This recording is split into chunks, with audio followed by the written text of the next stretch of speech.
Welcome back sa aking channel. Narito na naman tayo para sa pinakabagong balita mula sa mundo ng politika. Isang nakakagimbal na balita ang pumatok ngayon matapos kumalat ang impormasyon na si Kuting ay nagbabalak ng bumawi laban sa mga generals at army na umano'y nagbibigay sa kanya ng matinding babala.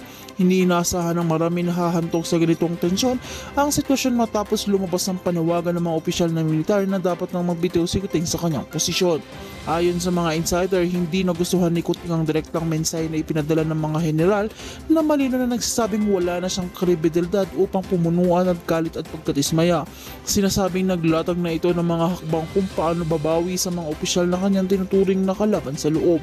Dagdag pa ng ulat, pinatawag umano ni Kuting ang ilan sa kanyang matatalik na kaalyado upang pag-usapan ang kanyang magiging kontra-atake.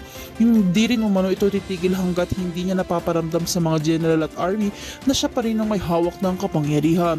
Nakakakaba ang banta dahil maaring magdulot ito ng mas malaking kaguluhan sa loob ng pamahalaan at militar. Samantalang nanindigan naman ng mga general na hindi sila uurong sa kanilang paninindigan para sa kanila. Ang pagbibitiw ng ni Kuting ay tanging paraan para mailigtas ang bansa mula sa tuluyang pagkakadaba. Hindi rin daw sila natitinag sa mga pagbabanta at mas handa na silang humarap sa anumang hakbang laban sa kanila. Lumalakas din ang suporta ng mga mamamayan sa hanay ng militar matapos malaman ng mga planong ito ni Kuting. Marami ang nagsasabing sapat na ang kanilang tiwala sa army upang protektahan ng bayan sa oras na magpatuloy ang anumalyang pangasik na kapamakan ni Kuting. Sa kabila ng pangyayari na nanatiling tikom ang bibig ng Malacanang at walang inilalabas na opisyal na payag hingil sa mainit na girian ng pagitan ni Kuting at mga general.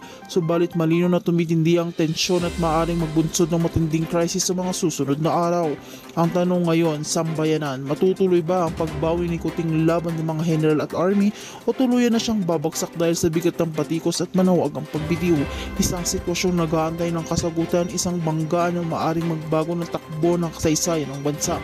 Kaya manatili kayong dito nakatutok dito sa akin channel. Sa bawat pag-ikot ng kaganapan, kami ang iyong magiging sandigan at pagkatid ng walang kinikilingang impormasyon. Huwag kalimutan i-like, i-share at i-subscribe para lagi kayong updated sa mainit na balita mula sa mundo ng politika.